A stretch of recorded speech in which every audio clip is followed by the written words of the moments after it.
es importante darnos cuenta cómo este versículo 27 del capítulo 1 del Génesis contiene otra dimensión que dejamos pendiente la ocasión anterior, justo por, digamos, los contenidos que pueden ser resaltados, ¿no? Por eso habíamos puesto como una referencia 27a, y ahora iniciaremos a partir de lo que podríamos considerar 27b, justo porque se aborda otro aspecto importante que no puede ser dejado de lado, y es el hecho de que varón y mujer los creó, ¿no? Tal y como se menciona en el texto, varón y mujer los creó.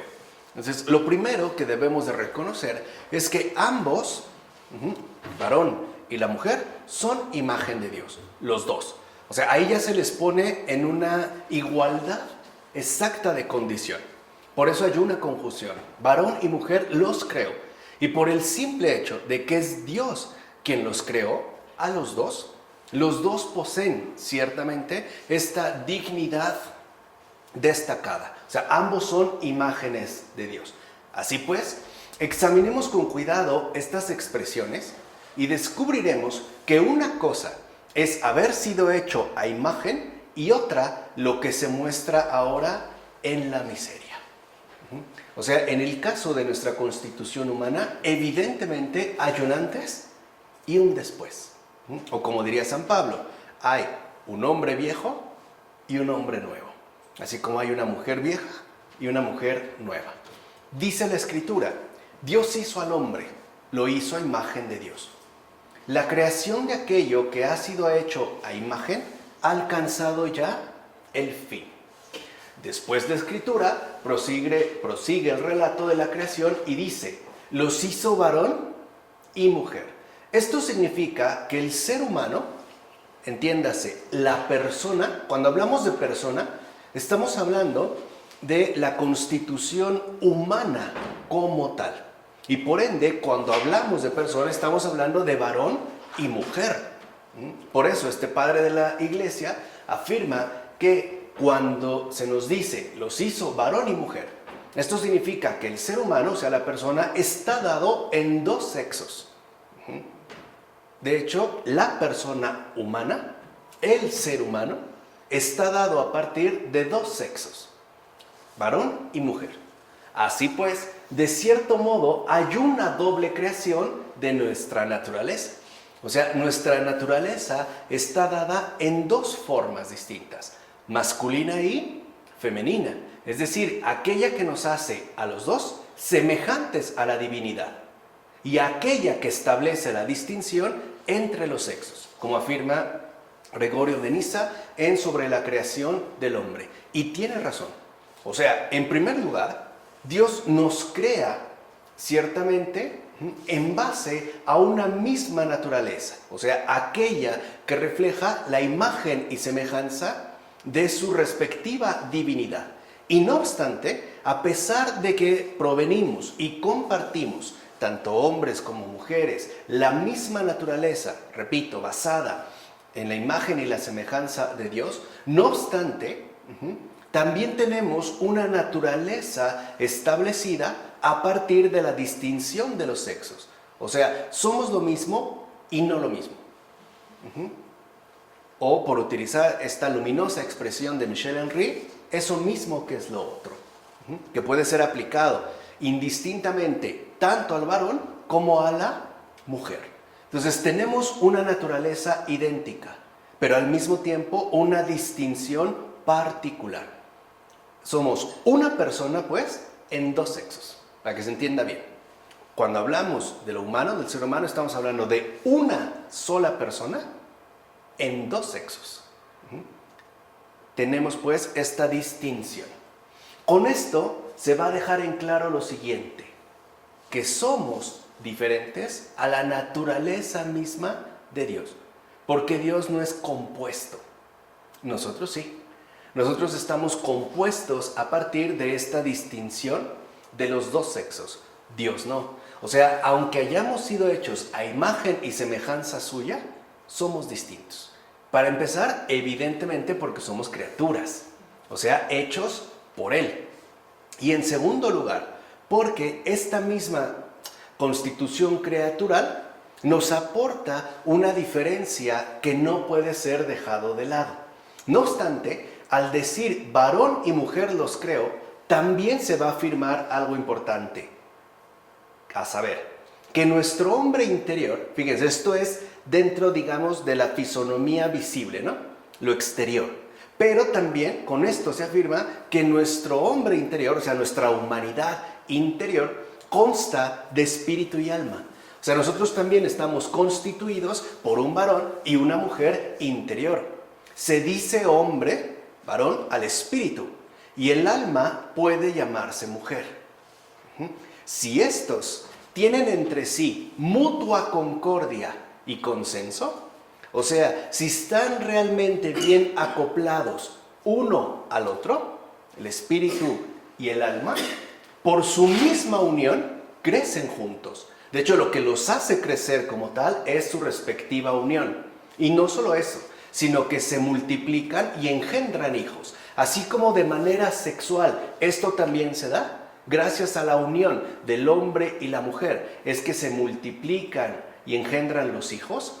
También al nivel interior, o sea, al nivel invisible, cuando el espíritu y el alma están dados a partir de una conjunción unitiva de concordia, entonces se multiplican y engendran también sus respectivos hijos, es decir, los buenos sentimientos, las ideas y todos los pensamientos útiles por medio de los cuales llenan la tierra y la dominan, como menciona Orígenes en sus homilías sobre el Génesis. Entonces veamos que aquello que se nos dice, por ejemplo, en este versículo del Génesis, que es el versículo 27, nos está hablando tanto del exterior como de lo interior. Así pues, somos una persona en dos sexos y al mismo tiempo somos un ser humano con dos distinciones distintas llamadas a unirse, el espíritu y el alma. Y es esto justamente, en sentido espiritual, lo que va a anticipar la reproducción humanamente sexual. O sea, antes pues, ¿no?, de los hijos materiales, de los hijos aparecidos por procreación sexual, está la fecundidad de los buenos sentimientos. O sea, la fecundidad espiritual, dada a partir de la unión y concordia entre el espíritu y el alma. Es pues, gracias a esta dimensión espiritual que igualmente nos ha sido concedida, que después habrá también una reproducción humanamente sexual. O sea, vemos cómo entonces la Escritura nos insiste una y otra vez, de hecho podemos decir a cada momento, que primero está lo que no vemos y de ahí se da lo que sí vemos. ¿Se entiende? Esto en varón y mujer los creo. Antes pues, fíjense, de la reproducción está la bendición. Antes de la reproducción está la bendición, que es la que el Señor pronuncia. Creced y multiplicaos y llenad la tierra. Llenad la tierra de estos frutos de bondad que están llamados a producir el espíritu y el alma juntos. Es decir, a partir de su respectiva unión. Pues no solo está hablando de una descendencia filial, está hablando de una abundancia de bondad. En eso consiste la primacía de la bendición sobre la reproducción. Y para que se creyese sin sombra de duda que su bendición habría de llevarse a cabo, dice la Escritura, los hizo varón y mujer. Porque ciertamente el varón no podía crecer ni multiplicarse sin la mujer. Así, el hombre y la mujer podían tener una esperanza más segura de la bendición divina. En todo caso, si la Escritura hubiese dicho, creced y multiplicaos y llenad la tierra y dominad sobre ella, sin añadir que los hizo varón y mujer, el hombre habría permanecido incrédulo ante esta bendición, como dice también Orígenes, homilías sobre el Génesis. Porque una cosa sería lo que Dios dice y otra cosa es cómo se realiza. ¿Se entiende? O sea, aquí hay que entender, pues, ¿no? Ese sentido profundo, es decir, espiritual, que es el que estamos nosotros tratando de transmitir a partir de las aportaciones luminosas de los padres de la Iglesia. De hecho, la Divina Escritura nos entrega con esto, o sea, los hizo varón y mujer los creó, una enseñanza grande y elevada. He aquí esa enseñanza. El hombre, entiéndense que cuando los padres, incluso antiguamente esto ha cambiado hasta la influencia, ¿no? Dada a partir del feminismo y estas cosas, cuando se habla del hombre no se está hablando del varón a solas, se está hablando de la persona en su conjunto, como decimos ser humano, ya dijimos, somos una persona, pero dada en dos sexos, ¿no? El hombre está puesto entre dos extremos opuestos entre sí. Es decir, entre la naturaleza divina y la vida irracional. Porque también en nosotros existe este contraste. O sea, hemos sido también hechos a partir de estos extremos opuestos entre sí. Porque cada uno de estos dos aspectos está presente en todo aquel que participa de la naturaleza humana. O sea, estamos llamados ciertamente, ¿no?, a elevarnos a esta naturaleza, ¿no?, ciertamente divina, es decir, a imagen y semejanza de Dios, que nos fue concedida. Pero también es cierto que podemos decaer bajo un opuesto totalmente contrario, que nos haría, digamos, ajenos a esta naturaleza primigenia. Por esta razón, Dios estableció para nuestra humana naturaleza un medio más adecuado a nuestra caída en el pecado. Recuerden que antes de la creación está la redención. De hecho, los padres, ¿no?, parecen intuir que Dios todo lo ha preparado como si el pecado fuera a ocurrir, cosa que no era obligatoria, pero era altamente probable. Tan probable que sucedió. Pero Dios, como dijimos, siempre va un paso adelante. En lugar, fíjense, en lugar de la nobleza pura de los ángeles, Dios nos otorga el transmitirnos la vida unos a otros. Es decir, no nos priva de su bendición. Por eso vemos cómo la caída, por ejemplo, de Satán es instantánea e inmediata. En el caso de nosotros, no. Porque nos permite el seguir conservando, a pesar de todo, su divina bendición.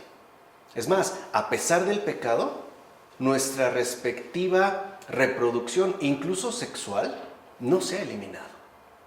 Es más, por eso nosotros vemos cómo, a pesar de que una persona puede ser, a lo mejor, ¿no?, juzgada de no apropiada, puede darse el caso de que tenga hijos. O a veces no entendemos por qué fulano de tal o sutano de tal tiene tantos hijos, ¿no?, cuando es de tal y cual manera. Bueno, no es por él. Es porque esta bendición no se anula. Eso es lo que insiste Gregorio de Niza en Sobre la creación del hombre. De hecho, después de la caída, o sea, de la desobediencia, y por tanto, después de rechazar el paraíso, es que tendrá comienzo lo relativo a las relaciones sexuales. Y esto hay que entenderlo bien, porque a veces, ¿no?, se ha malinterpretado esta cuestión, como si la sexualidad, ¿no?, el sexo en sí, los genitales, fueran algo de entrada pecaminoso, o algo ajeno a nuestra primera constitución. Y no. Antes de la desobediencia se imitaba la vida de los ángeles, y por eso no se mencionaron en ningún momento dichas relaciones. ¿Cómo podía haberlas si no estaban sujetos a las necesidades del cuerpo?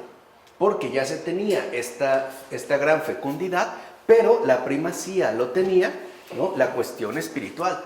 Por eso, lo que se busca destacar aquí es que desde el principio estaba vigente lo concerniente a la virginidad.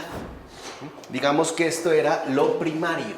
De hecho, San Juan Crisóstomo dirá justo en su tratado sobre la virginidad que en el caso de una viuda era importante mantener esa misma condición de viudez. Decía San Juan Crisóstomo, porque la única diferencia que hay entre una virgen, o sea, que se ha mantenido virgen, ¿no?, y una viuda, es que la primera comenzó primero, la otra llegó tarde. Pero las dos tienen exactamente la misma condición. porque las dos estarían remitidas a la virginidad. Pero cuando apareció la desobediencia y lo relativo al pecado, y el pecado tuvo entrada, la virginidad desapareció, ya que Adán y Eva fueron ya indignos de la grandeza de esos bienes. Así pues, a partir de ese momento es que tuvo lugar la costumbre de las relaciones sexuales, como dice Juan Crisóstomo en sus homilías sobre el Génesis. Entonces lo que entendemos es que las relaciones sexuales no son un pecado, es un acondicionamiento a nuestra condición adquirida. Es una costumbre que incluso va a estar íntimamente ligada a la bendición divina. ¿Se entiende? O sea, no es que sea un pecado, es una especie de adaptación. Es una concesión, si lo quieren ver así, por parte de Dios para no perder esta bendición que nos dio. Sin embargo, lo que nos debe de quedar entonces muy claro es que la sexualidad no es pecado, sino un modo adecuado de continuación de la bendición de Dios, que asimismo ha sido dado a los seres humanos. O sea, podemos ver como por adelantado, pareciera entonces que Dios, ¿no?, toma en cuenta este posible estado caído. O sea, si nosotros no nos mantenemos en la condición original en la que nos ha creado, no por ello se vendrá abajo la bendición otorgada, sino que encontrará los modos adecuados para que continúe su bendición inicial. ¿Entiende? Más adelante iremos profundizando en este aspecto. Pero lo importante es, la sexualidad no es pecado. Es un modo adecuado de continuación de la bendición de Dios. De hecho, al igual que la creación de las plantas, los peces, las aves y los animales aseguraba su propagación según su especie, así también la diferencia humana, varón y mujer, es lo que garantiza la propagación de la especie humana. Por eso hoy en día, cuando se quiere anular esta diferencia, lo que en realidad se pretende terminar es esta propagación. O sea, dicho brevemente, la ideología de género apunta a la extinción de la especie humana. O sea, atenta directamente contra esta garantía de propagación. Así pues, puede decirse que la diferenciación sexual, en cuanto tal, es la forma dada al ser humano para continuar la vida, aun cuando no se fuera a utilizar. Recuerden, estamos hablando de un antes y un después. No obstante, ya estaba colocada como garantía de continuación, o sea, como garantía de procreación en tanto especie, y por tanto como sostén, digamos, ¿no?, de continuidad de la bendición divina, ¿no? Así pasamos ya al versículo 28 de este capítulo 1. Este versículo dice: y los bendijo Dios y les dijo: creced, multiplicaos, llenad la tierra y sometedla, dominad sobre los peces del mar, las aves del cielo y todos los animales que reptan sobre la tierra. Entonces, de entrada, lo que hemos de distinguir en este caso son dos tipos de crecimiento. Recuerden que nosotros somos uno en dos, pues, para que se entienda, ¿no? Bueno, esta condición también se va a dar en toda nuestra existencia concreta. Por ejemplo, ya con este versículo 28, ¿no?, se nos invita a distinguir dos tipos de crecimiento: el del cuerpo, pero también el del alma. O sea, el crecimiento exterior y el crecimiento interior. En efecto, hay dos maneras de crecer, humanamente hablando: la del cuerpo y la del alma. El crecimiento del alma tiene lugar cuando es llevada a la perfección por medio de la enseñanza. De hecho, lo que hoy nosotros llamaríamos cultura. Y el crecimiento del cuerpo se da cuando desde la pequeñez alcanza gradualmente su medida justa. O sea, vemos en efecto el desarrollo corporal, ¿no?, perfectamente adecuado a su respectiva medida, ¿no? Hoy les llamamos etapas de vida. Así pues, a los animales carentes de razón, Dios les dijo: creced según la perfección del cuerpo, es decir, conforme a la medida de la naturaleza. lo que podemos ver en el caso de una hormiga y de una ballena. Crecen según la perfección del cuerpo. O sea, ellos crecen, ¿no?, conforme a la medida de la naturaleza asignada. En cambio, a nosotros Dios nos dijo: creced en la humanidad interior, o sea, en la ascensión que lleva a Dios. Este aumento, este crecimiento, tiene lugar por la contemplación, es decir, por el crecimiento de la piedad, como afirma Gregorio de Nisa en el sermón sobre la creación del hombre. O sea, lo que con esto entonces se nos indica, es decir, en este versículo 28, es que nuestro humano crecimiento es por tanto natural, corporal, pero también sobrenatural, o sea, espiritual. Nosotros estamos llamados a crecer corporalmente, según la medida de la naturaleza, pero también estamos llamados igualmente a crecer espiritualmente, según la naturaleza de lo sobrenatural. O lo que decimos, estamos llamados a crecer en cuerpo y mente, ¿no? En realidad, nada nuevo. O sea, lo que ya se nos había dicho en este versículo 28. De ahí pues, que nadie se atreva a decir que rechazamos la institución del matrimonio. Vean cómo ya los padres estaban muy alertas de los falsos comentarios que se suelen propagar, como hasta la fecha, ¿no?, especialmente en las redes sociales. No. Dice, pues no ignoramos el hecho de que el matrimonio no carece de la bendición divina. Para nada. ¿Recuerdan que ya lo habíamos visto desde el final del versículo 27? Lo que habíamos catalogado como 27b. Más bien, he aquí lo que nosotros, cristianos, pensamos en torno al matrimonio. El cuidado y el deseo de las cosas divinas debe anteponerse a todo, pero no por ello se ha de menospreciar la carga del matrimonio. Sí, efectivamente, el matrimonio es una carga, pero no quiere decir que sea una maldición. Eso es completamente falso. Y menos todavía cuando en efecto es posible vivir en él de manera sabia y virtuosa. O sea, según la naturaleza de lo sobrenatural. Hoy diríamos en plena santidad, como afirma Gregorio de Nisa en su tratado sobre la virginidad. Claro, los padres le van a dar una prioridad a la virginidad. Sobre todo no por una cuestión meramente sexual, sino por una cuestión de prioridad.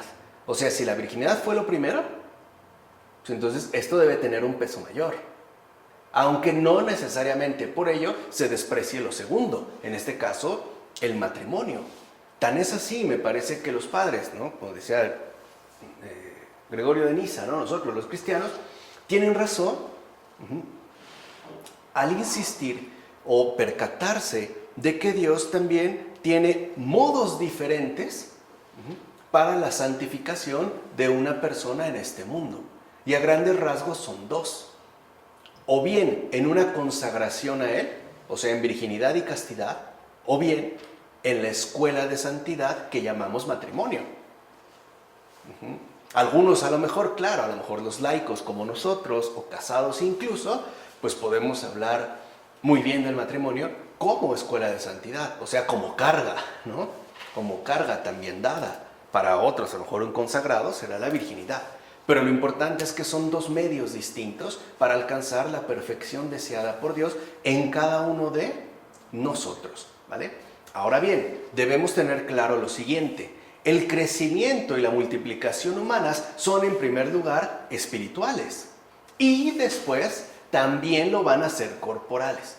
O sea, lo que vemos aquí es que entonces Dios mismo, ¿no?, a través de lo primero, o sea, a través del crecimiento espiritual, de la fecundidad interior, es que se va a bendecir lo segundo. O sea, en este caso también la multiplicación corporal.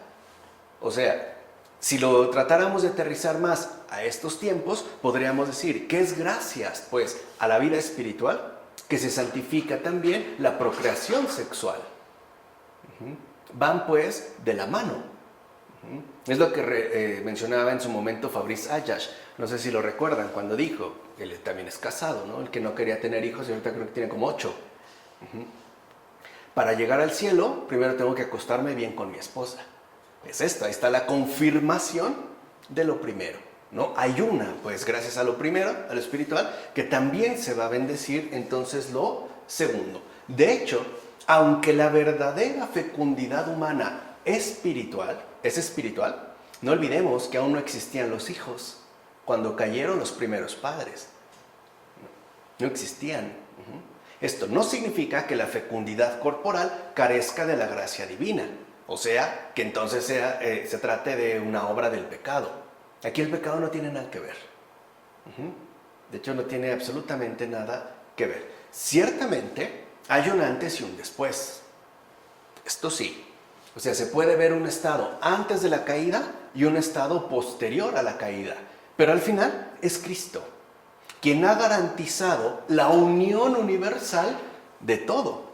Aun cuando quedara fragmentado, es Él el que sigue, digamos, garantizando esta unión universal de todo lo existente. Veamos. Por encontrarse en Él la unión universal de todo, como afirma Máximo el Confesor, la diferencia de lo masculino y lo femenino, o sea, la distinción de la naturaleza humana, no es lo que define esencialmente nuestra propia constitución, sino solo Cristo. Y esto es lo más importante. O sea, si nosotros solo nos quedamos al nivel de la diferencia de lo masculino y lo femenino, perdemos de vista lo esencial, o sea, a Cristo, que es de hecho lo que define esencialmente nuestra respectiva constitución, ya sea masculina o femenina. Así pues, estamos llamados a reconocer la presencia de Cristo como aquello que exclusivamente nos define como hombres y como mujeres. En efecto, solo Él es quien supera la distinción entre varón y mujer. Es pues su verdadera unión. Por eso también se da el caso del matrimonio. Porque para un hombre y una mujer a solas, por decirlo de esta manera, esa distinción siempre va a resultar un obstáculo inseparable. Tan es así que hoy es muy fácil decir que ya se dieron cuenta que son incompatibles, como si no lo hubieran sido desde siempre. O sea, no se está diciendo nada relevante. No es que no nos entendemos, pues es que no. Pues eso tampoco se trata de un gran descubrimiento. Uno se casa para poder acceder a esa fuente de unión que no defrauda, la verdadera unión. O sea, no es un mero compromiso social. Es reconocer quién define esencialmente nuestra propia constitución. Ahora bien, si se preguntara por qué ha sido convenida esta divina ayuda, probablemente ninguna otra cosa encontraríamos a no ser la generación de los hijos. En efecto, así como la tierra es una ayuda, un sustento para la semilla, pues de una y otra es que nacen las plantas, de igual manera no desapareció el sustento de la bendición de Dios, que es Cristo, después del pecado. O sea, lo que quiero que vean es que aparece el pecado, sí, pero eso no hace desaparecer la bendición de Dios, o sea, lo primero. Esta bendición, este bendito sustento, es la que en la actualidad conserva la tierra poblada de seres humanos. Porque si con el pecado entró la muerte, ¿cómo es posible que siga habiendo vida? E incluso reproducción. Hubiera acabado con ella, como hoy se pretende de hecho. Bueno, Cristo es pues la unión santa dada por Dios a la humanidad para que ésta engendre hijos de tal semilla. Entonces, si lo ven, incluso los hijos no son producto de la unión sexual del hombre y la mujer. Son en realidad, ¿no?, producto de la unión previa que Dios ha dado a la humanidad en Cristo. Es Él, pues, la única fuente de fecundidad real para nosotros. Y esto, no para que muriendo los padres y madres le sucedieran los hijos, o sea, como si tratara de algo netamente mecánico, sino para que, permaneciendo los progenitores en algún estado perfecto y comiendo además del árbol de la vida que allí estaba plantado, entiéndase, comulgando con Cristo, los hijos continuasen en su vigor corpóreo. Es decir, para que los que fueran engendrados llegaran también al mismo estado de perfección, de santidad. Gracias a Cristo es que los seres humanos están llamados a servir al impulso del Espíritu que los gobierna. O sea, aquí hay pues un impulso al que nosotros no podemos desatender, ¿no? Al que no podemos pues dejar de lado. Así, mereciendo ser llamados cuerpos espirituales y viviendo ya solo del Espíritu vivificante, pudo acontecer la transgresión del precepto sin que los seres humanos cayeran a su vez en el suplicio de la muerte total. Como lo dice Agustín en del Génesis a la letra. Por eso, aún estando en pecado, se pueden concebir los hijos. Esto es gracias a Cristo, no gracias a nosotros. Así pues, hay que entender cómo incluso no se trata de una fabricación de hijos, se trata de una preservación ininterrumpida de la bendición divina. O sea, esto es algo que al parecer hoy hemos dejado de lado. En primer lugar, porque todo parece indicar que lo reducimos a lo meramente natural, o sea, aquello que nosotros de una u otra manera podemos explicar. Y en segundo lugar, ¿no?, a que Cristo ha desaparecido de nuestro panorama vivencial ordinario. Como si Dios no contara pues para nada. En consecuencia, ¿no?, lo que debemos comprender es que es después del pecado que se perderá el señorío espiritual sobre el cuerpo. De hecho, el pecado lo que hace es poner las cosas patas para arriba. O sea, hace de lo primero lo segundo y de lo segundo ahora, ¿no?, lo invierte y lo quiere convertir en lo primero, como hoy nosotros lo vemos. Para nosotros lo inmediato, digo esto pensando en Michel Henry, porque es la siguiente exposición que vamos a tener sobre lo inmediato. Para nosotros lo inmediato es el cuerpo, y no es verdad. Lo verdaderamente inmediato es el espíritu, no al revés. Y nosotros invertimos el orden. O sea, aquí hay una especie de inversión importante, ¿no? Dirá Agustín en La Ciudad de Dios: después del pecado, nuestra naturaleza ruborizada sintió el desorden, lo advirtió, se avergonzó de él y lo cubrió. Sin embargo, la bendición dada al matrimonio para que la humanidad creciese, se multiplicase y llenase la tierra, o sea, Cristo, se conservó intacto. Esto no. Con esto se nos da a entender que la procreación de los hijos es gloria del matrimonio, no pena del pecado. Como muchos lo siguen y dicen: eres hijo del pecado. Eso no tiene ningún sentido, es una vil mentira, un vil engaño. Los hijos son la gloria del matrimonio, no la pena del pecado. Esto creo que es algo que deberíamos de, ¿no?, reasumir en la actualidad para entender la grandeza de esto que llamamos matrimonio, el cual, a pesar de todo, sigue manifestando su gloria gracias a Cristo.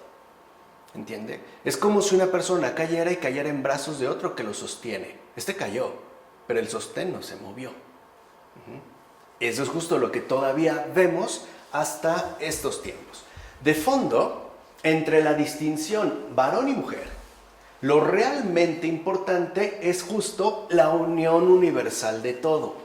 O sea, no digamos la distinción que efectivamente salta a la vista, como si solamente se tratara de varón y mujer. O sea, tenemos pues que contemplar lo que no vemos, esa unión universal de todo. Es decir, esa bendición intacta que nos ha dado sustento desde antes de la creación y por ende también después del pecado. O sea, si desde antes de la creación ya se nos ha dado un sustento, este sustento es el que precisamente nos va a conservar a pesar de todo, aun cuando haya ocurrido este pecado. Es como estas redes, ¿no?, que solían poner en los circos, donde estaban algunos acróbatas. Le llaman red de seguridad. La ponen por si acaso, aunque no necesariamente la usen. De hecho, afortunadamente no se usa. Aunque cuando se usa, se reconoce la importancia que tenía. Lo mismo pasa aquí. ¿Se entiende? O sea, el pecado no era obligatorio, pero repito, era altamente probable. Tan probable que sucedió. ¿Estamos? Entonces, aquí lo fundamental no está en la constitución de lo que para nosotros aparece como inmediato, varón y mujer, sino en aquello que de hecho garantiza su respectiva unión, o sea, en Cristo. Por otra parte, también afirma la Escritura que el ser humano, varón y mujer, domine sobre los animales, sobre toda clase de bestias. ¿Qué dices? ¿Que tengo yo bestias en mi interior? Sí, tienes miles, una multitud innumerable de bestias. Y no pienses que es un insulto esto que se ha dicho. ¿O acaso no es una bestia feroz la ira cuando ladra en tu corazón? ¿Acaso no es la ira más cruel que un perro? ¿O acaso el engaño que anida en tu corazón no es más cruel que un oso traicionero? ¿No es la hipocresía una terrible fiera? Así pues, sé señor de tus pensamientos, precisamente para que te conviertas en señor de todos los seres. En consecuencia, el poder de dominio que se nos ha dado nos dispone a dominarnos a nosotros mismos, pues es un dominio espiritual, como dice Gregorio de Nisa. O sea, si lo ven, el sentido primario de este versículo 28 es espiritual. Y de ahí entonces podemos conectarnos directamente con lo material. ¿Se entiende? O sea, también nosotros estamos llamados a ejercitar este poder de dominio que se nos ha dado. El hecho de someter todas las fieras que puedan aparecer dentro de nuestra propia constitución. Ahora bien, puesto que la vida de los animales irracionales vino a este mundo antes que el ser humano, ya están pues antes que nosotros, estos también le han comunicado algo de su propia existencia. Y por eso el ser humano tiene en común con ellos otros rasgos de su naturaleza animal. O sea, lo que dijimos, hay un parentesco. Incluso como hoy lo vemos. Por eso para un Darwin se le hace fácil asociarnos, ¿no?, a todos en una misma línea evolutiva.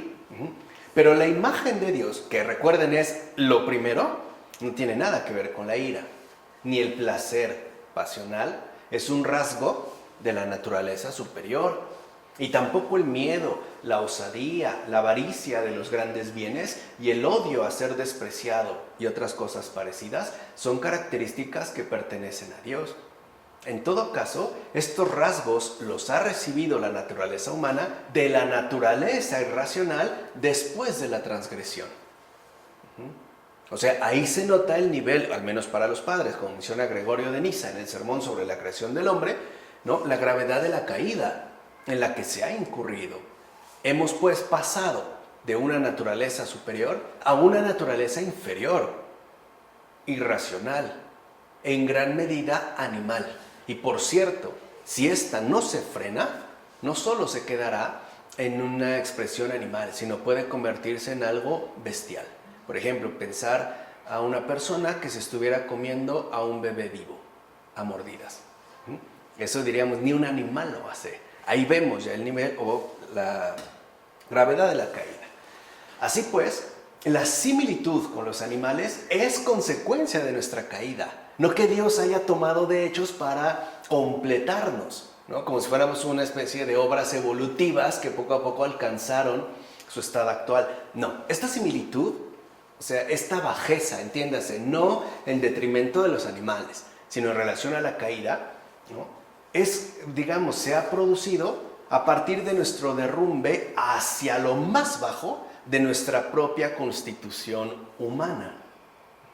De ahí pues que nuestra humanidad entera esté llamada siempre a la elevación, no al hundimiento. Incluso podemos decirlo así, ¿no?, al precipicio total, es decir, a la bestialidad. Tan es así que en sentido ordinario, cuando una persona ha tenido una obra, un gesto muy lleno de bondad con nosotros, decimos, gracias, es usted un ángel, ¿no? Experimentamos ahí algo distinto a lo propiamente humano, o sea, lo divino se aparece. Por el contrario, cuando esta elevación no se da y por el contrario nos topamos con una situación de hundimiento grave, lo que emerge es bestialidad. Pues bien, cualquiera puede darse cuenta de que las palabras creced y multiplicaos y llenad la tierra se dicen tanto de los animales como de los reptiles, También se les dijo, ¿no? Ahora bien, las palabras someted y dominad solo se dicen del hombre y la mujer. Observa pues la bondad del Señor. Antes incluso de crearlo y crearla, los hace partícipes tanto de ese poder como de una estima digna de tal bendición. ¿Ves entonces la magnitud de su potestad? ¿Te has dado cuenta que todo lo creado fue sometido a Él y a ella? En adelante, no imagines entonces nada mediocre ni del hombre ni de la mujer, como hoy en día, ¿no?, se propaga con tanta rabia. Denigrar al hombre y a la mujer, ¿no?, de cualquier modo posible, considerándolos incluso los peores seres que han poblado este planeta, ¿no? Quienes abogan por la extinción humana intensiva, moderada o total. Antes bien, reflexiona seriamente la magnitud de su estima, es decir, en el inmenso amor que les ha tenido el Señor, es decir, Dios mismo, y asómbrate de su inenarrable benevolencia, como afirma Juan Crisóstomo en sus homilías sobre el Génesis. Ciertamente, suele suceder que pregunten los maniqueos, esos maniqueos de todos los tiempos, ¿cómo es que recibió el ser humano el dominio sobre los peces del mar, sobre las aves del cielo y sobre todos los animales y fieras, cuando más bien vemos que muchas fieras matan a seres humanos y que incluso nos perjudican? Por ejemplo, las aves que deseamos espantar de los cultivos y que muchas veces ni siquiera podemos, como muchos podrían llegar a suponer hoy. Así pues, ¿cómo hemos recibido el dominio sobre ellas? Esa es la pregunta de los maniqueos. Aquí, primeramente les diremos que se equivocan sobremanera los que después del pecado ponen los ojos en el ser humano, cuando precisamente por pecar es que perdió aquella perfección inicial por la cual fue creado a imagen y semejanza de Dios. Es más, si esta pérdida se remite al dominio de los animales, debemos decir que aunque por la debilidad de su cuerpo puede ser matado un ser humano por muchas fieras, por ninguna de ellas es dominado. Ninguna, ¿eh? Aunque nos pueda matar un elefante, por ejemplo, no hay una manada de elefantes que hayan dominado un grupo de seres humanos, aun cuando se les case indiscriminadamente. Y a casi todas ellas incluso domestica. O sea, vean cómo lo indicado por el Señor no se altera. Aun cuando veamos cambios en su respectiva realización, la indicación divina no se cambia, como dice Agustín en el Génesis contra los maniqueos. O cuando hemos visto una jauría de lobos que haya sometido a ya no voy a decir a un pueblo, a un grupo de personas extraviadas en un bosque. Los pueden matar, devorar, sí, pero no los pueden dominar ni someter. Es más, aun cuando se trate de fieras salvajes, aún así, casi todas son domesticadas, como lo vemos en algunas exhibiciones de bestias domésticas, o sea, que se han vuelto domesticadas. Vemos pues cómo Dios, por así decirlo, se adelantó incluso a la transgresión humana para que a pesar de todo, la humanidad se conservara mediante la procreación entre varón y mujer, sin incurrir en la bestialidad. Así llegamos ya a los versículos 29 y 30. Y dijo Dios: he aquí que os he dado todas las plantas portadoras de semilla que hay en toda la superficie de la tierra, y todos los árboles que dan fruto con semilla. Esto les servirá de alimento. A todas las fieras, a todas las aves del cielo y a todos los reptiles de la tierra, a todo ser vivo, la hierba verde les servirá de alimento. Y así fue. Vemos como entrada hay una distinción. No se afirma lo mismo de nosotros y de ellos. El contenido de esta sentencia indica claramente que al principio Dios permitió al ser humano servirse del alimento de hierbas. ¿Qué se entiende por hierbas? Legumbres y frutos de los árboles. Pero más tarde, con la alianza hecha con Noé tras el diluvio, se dio a los seres humanos la facultad de comer carnes. pero no es algo que se adquiera desde el principio. Aunque muchos pueden, o como llegan a sostener, es que nosotros éramos vegetarianos desde el principio. Sí, pero se olvidan el diluvio. De ahí hubo un recomienzo de la humanidad en su conjunto, la cual por concesión de Dios se dio ya también a partir de la ingesta de carnes, como menciona Orígenes, pero en el principio no. Es decir, antes del pecado. Así pues, queda claro que el primer alimento para los seres humanos consistió en productos y frutos de los árboles. Ya dijimos, todas las legumbres y todos los frutos de los árboles. Ahora bien, el pecado es el que trajo consigo el uso de otros alimentos. De hecho, la condición de la conciencia es indicada por la postura de su mismo cuerpo. En efecto, mientras los seres humanos son conscientes del bien, la inocencia los eleva a las cosas de arriba, es decir, a los alimentos de los árboles. No obstante, una vez cometido el delito, este arroja a los seres humanos a conseguir los alimentos solo del suelo, es decir, según las cosas de abajo. Luego vino ya la utilización de la carne animal, como dice Novaciano en Sobre los alimentos judíos. Entonces, el hecho de que se dé la indicación de comer de todos los frutos de los árboles es porque quiere decir que el alimento recibido, en primer lugar, es aquello que viene de lo alto, aquello que eleva el corazón, aquello pues que nos ofrece Dios mismo, no lo que se encuentra ubicado por debajo de nosotros, según las cosas de abajo. O sea que nuestra alimentación es una antes del pecado y otra después de ya cometido.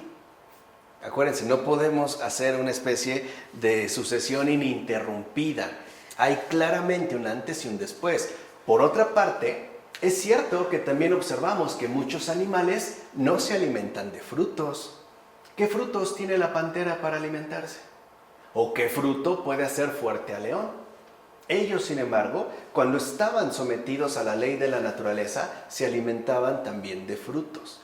Pero cuando el ser humano erró y traspasó los límites que le habían sido impuestos, viendo el Señor tras el diluvio que los hombres se habían vuelto incluso contumaces, les permitió comer toda clase de frutos. Es decir, les permitió comer todas estas cosas como si fueran plantas cultivadas. Con este permiso, el resto de los animales recibió también licencia. Desde entonces, el león se volvió carnívoro y los buitres ansiosos de cadáveres, pues los buitres recién nacidos aún no sobrevolaban la tierra buscando cadáveres. No hay muerte. De hecho, antes del pecado, todavía no había muerto nada de lo que Dios había creado para que pudiera alimentarlos. Y tampoco la naturaleza había sido desgarrada. Cada cosa estaba aún floreciente. Y ni siquiera las fieras mataban, pues aún no eran carnívoras. Así era la primera creación, la cual debe ser restaurada.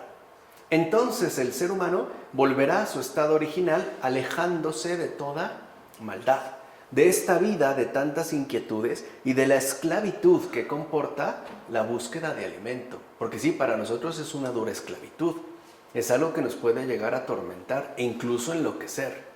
Así pues, habiendo dejado estas cosas, el ser humano retorna a una vida semejante a la que llevaba justamente en el paraíso. Es decir, una vida no sometida a las pasiones de la carne y por lo tanto libre y cercana a Dios, igual al vivir de los ángeles, como menciona Gregorio de Niza en su sermón sobre la creación del hombre.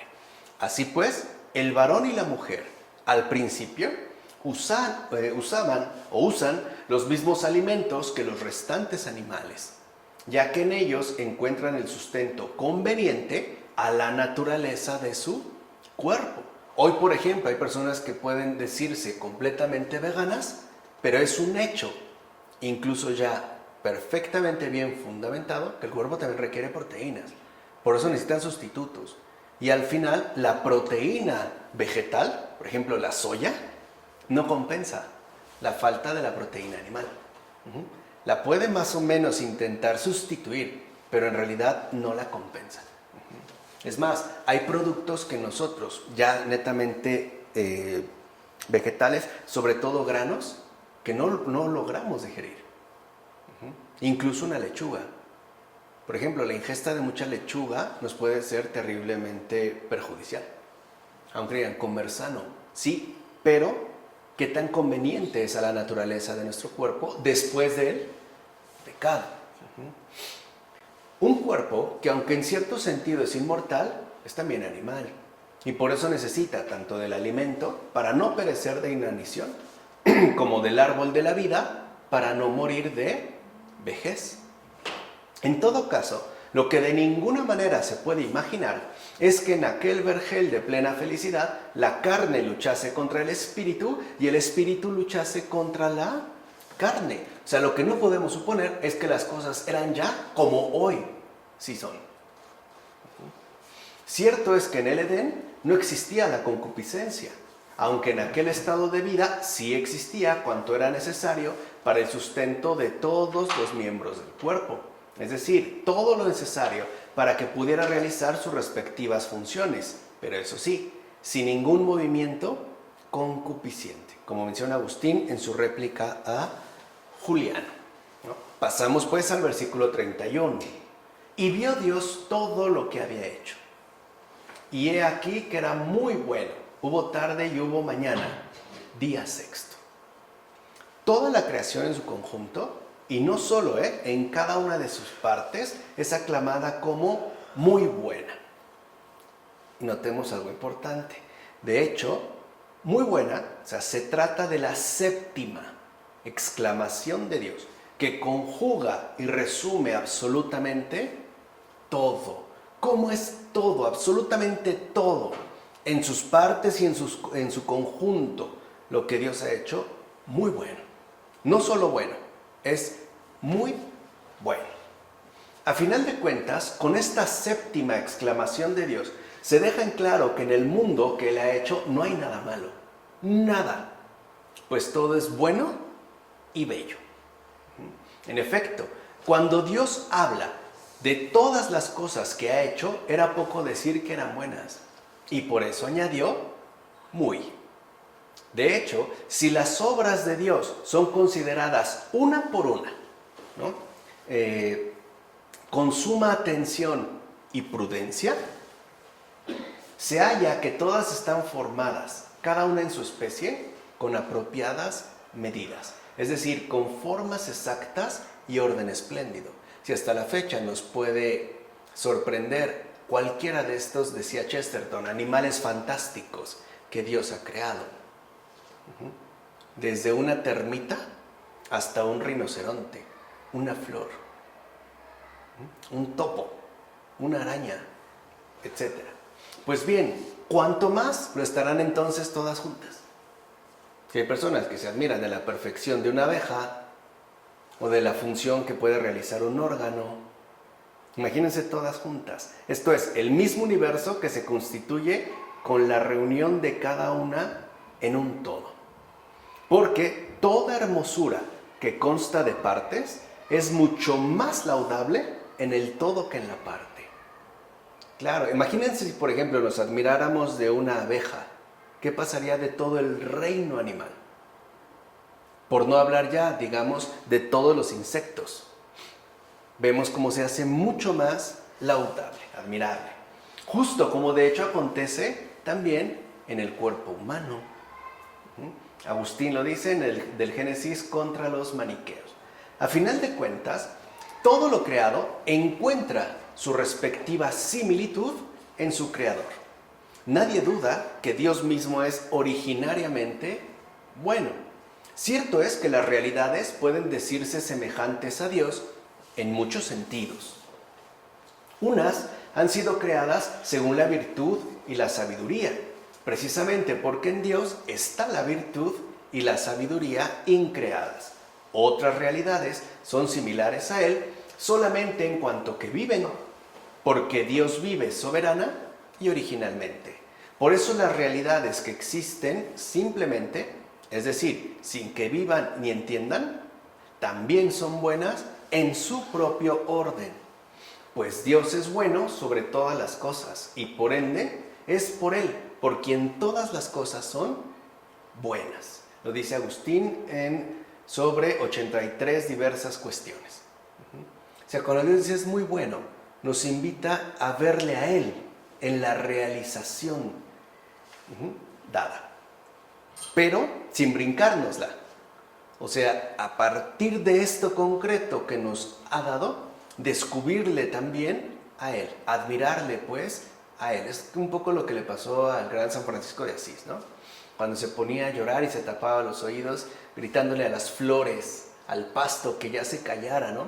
Que le dejaran de gritar, qué bueno es Dios. Es esto justamente. Ahora bien, de las cosas buenas que existen en la naturaleza de la creación, y son verdaderamente buenas, tal y como el Señor dijo, se puede conocer al sumo y eterno bien. ¡Qué orden! ¡Qué disciplina! ¡Qué gran belleza! ¿Cuánta gente, aún sin ser creyente, no quiere morir porque este mundo le parece enormemente bello? ¿Cuánta gente queda admirada ante un paisaje? Ante el cañón aquí del sumidero, ante una cascada, ante una visión alpina, ante un atardecer en el océano? Ahí algo se percibe, ¿no? Con estas cosas, aunque se tenga una inteligencia ruda, ¿acaso no se nos incita a amar al propio Creador? Y si amamos a nuestros padres porque nos han engendrado, ¿cuánto más hemos entonces de amar al Creador de nuestros padres? O sea, a quien es nuestro propio Creador. La potencia creadora de Dios, aunque no se vea, se puede juzgar por sus obras. O sea que para nosotros, al que no vemos, lo podemos captar por lo que sí vemos. Es decir, por sus obras. Estas obras revelan a su artífice para que pueda al menos entender quien no es capaz de conocer. Al menos entender. Aunque, como decía Ambrosio en este caso sobre la oída del mundo, aunque sea de manera ruda, pero lo puede hacer. Ahora bien, cabe mencionar lo siguiente. El propio día en que fue creado el ser humano, es decir, el día sexto, posee su adecuada significación e importancia. ¿Ven cómo nada está de más? Todo dice mucho. Cada cosa expresa incluso demasiado. De hecho, el sexto día está relacionado con la sexta época del género humano. Que eso, si lo ven, es ya también como una extensión sumamente relevante. La Escritura subraya la perfección del número 6 al narrar cómo Dios en 6 días llevó a cumplimiento su obra. Y como ahí se afirma, en el sexto día fue creado el ser humano a imagen de Dios. Ciertamente, en la sexta época del género humano vino al mundo el Hijo de Dios y se hizo hombre para poder rehacer en nosotros esa imagen. O sea que ya desde el Génesis, ¿de quién se está hablando veladamente? De Jesús, de su encarnación. Así pues, en la actualidad nos encontramos en esta sexta época, ya sea que se distribuya en milenios de años cada periodo, o bien en espacios de tiempo históricos cuya real profundidad nos son recordados en las Santas Escrituras. Recuerden, no se trata de una datación meramente cronológica, sino sobre todo de una indicación teológica. La primera edad correría desde Adán hasta Noé. La segunda llega hasta Abraham. Luego va desde Abraham hasta David, ¿no? Como lo ha mencionado precisamente la Escritura. Luego, desde David hasta el exilio de Babilonia y finalmente hasta el parto virginal. Estas edades suman 5. Por consiguiente, el nacimiento del Señor inaugura la sexta época, la cual se prolongará hasta el fin ignorado de todos los tiempos, como afirma Agustín en De la Santísima Trinidad. O sea, no es casual que hayamos sido creados al sexto día. pensando en la encarnación del Señor y por ende, en esa, digamos, época final, donde todo alcanza esa perfección querida por Dios. Recordemos pues lo que hemos dicho. Estas edades mencionadas no son cronológicas, no es algo que uno obtiene sumando o haciendo cálculos más o menos numéricos, sino que son sobre todo teológicas. Así, una vez hecha la luz, se contabilizan los días primero, segundo y tercero, y así hasta el día séptimo, el último día, en el que las cosas creadas se dividieron y diferenciaron, ciertamente ordenadas y formadas por razones, esos logoi, inexpresables. Todas estas cosas no fueron producidas instantáneamente, sino que por aquel verbo omnipotente fue que tuvo su idea, es decir, su fundamento inicial, toda la creación. Por cierto, cuando los padres, por ejemplo en este caso Gregorio Nacianceno en sus discursos, hablan de idea, no está pensando en algo enteramente intelectual, algo psicologizado. Cuando hablan de la idea, están pensando de ese fundamento que respalda y sustenta todo lo demás. No hay pues que extrañarse de que el ser humano fuera creado en último lugar, pues lo creó la mano de Dios y a su imagen. Primero, vean qué bonita imagen, ¿no? Primero, había construido como un rey el palacio. Y entonces, una vez preparado todo, introdujo al ser humano procesionalmente como rey. O sea, todo lo está pensando precisamente para este rey, que es, además dijimos, dos: humano, o sea, verdadero hombre, y después también igual verdadero hombre, pero además verdadero Dios. Primero prepara todo y entonces ya viene, ¿no?, esta presencia. Ciertamente, la mano todopoderosa de Dios y su sabiduría infinita no tenían dificultad para crearlo todo en un solo día. ¿Pero qué digo en un solo día? Pues podía hacerlo todo en un momento, al instante. Pero no creó Dios nada de lo que existe para su provecho, pues no necesita de nada. Más bien, dio origen a todo como consecuencia de su benevolencia y amor. Por este motivo, crea de forma sucesiva y con ello nos proporciona una enseñanza clara de lo creado a través de la Escritura.